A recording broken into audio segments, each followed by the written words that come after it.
అవును. ఈసారి ఖైరతాబాద్‌లో గణేష్ బొమ్మను ఎన్ని అడుగులు పెడుతుండొచ్చు? దేవుణ్ణి మళ్ళా మట్టితోనే చేస్తారా? లేకపోతే ప్లాస్టర్ ఆఫ్ పారిస్‌తోని చేస్తారా? అగో ఇంకా అసలు బోనాల పండుగనే ఇంకా షురూ కాలేదు. అప్పుడే వినాయక చవితి దగ్గరికి పోయిండ్రేంది అనుకుంటున్నారా? ఎందుకో చూడుండ్రి మీరే.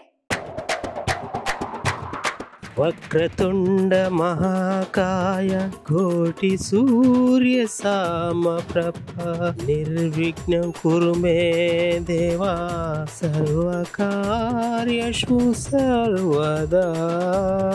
ఇప్పటికే మీకు అర్థమై ఉంటుంది కదా వాళ్ళ నేను చెప్పే వార్త దేని గురించి అన్నది. గదేనోళ్ళ బొజ్జ గణపతి గురించి చెప్తున్నా. మన తెలంగాణలో ధూమ్ధామ్ గా జరిగే పండుగలలో ఒకటి గణపతి నవరాత్రులు ఒకటి.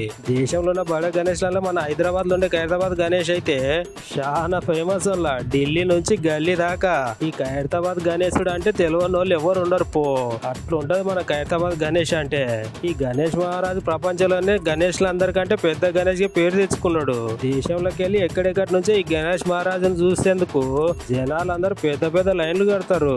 అంతేకాదు పెద్ద పెద్ద రాజకీయ నాయకులు, మంత్రులు, ఎమ్మెల్యేలు, గవర్నర్లు ఇటువంటి పెద్ద పెద్ద రాజకీయ నాయకులు కూడా ఈ దేవుని దర్శకునేందుకు ఖైరతాబాద్ రావాల్సిందే. అయితే ఈ వినాయకుని వెనుకటి నుండి షురూ చేసినప్పుడు ముందుగా ఒక ఫీట్ తోటి స్టార్ట్ చేసి 17 గణేష్ వెరుకుంటూ వస్తుందంట. అట్లనే పోయినసారి 63 అడుగులకు చేసిన గణేష్ ఈసారి ఏకంగా 7 ఫీట్లు పెంచి ఈ గణేష్ 70 ఫీట్ల ఎత్తోటి ప్రపంచంలో మరోసారి కనివిని ఎరగని రీతిలో ఈ గణేష్ ను తయారు చేసేందుకు ఖైరతాబాద్ ఎమ్మెల్యే దానం నాగేందర్ సారు కర్ర పనులు షురూ చేసిర్రు. మళ్ళీ ఇక్కడ విశిష్టత ఏంటంటే ఈ వినాయకుని మొత్తం మట్టితోనే తయారు చేస్తారు. వేలాది మంది భక్తులు వచ్చి ఆ నవరాత్రులు ఆ గణేష్ దర్శనం చేసుకుంటారు. భక్తులందరికీ 2 కళ్ళు సరిపోవనే చెప్పాలి.